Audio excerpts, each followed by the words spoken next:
పరశురామ శ్రీరామ కృష్ణావతారములను ధరించిన శ్రీహరి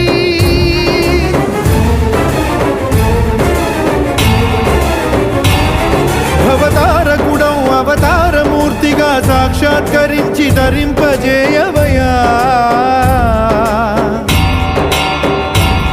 నను బంధ విముక్తుని చేయవయా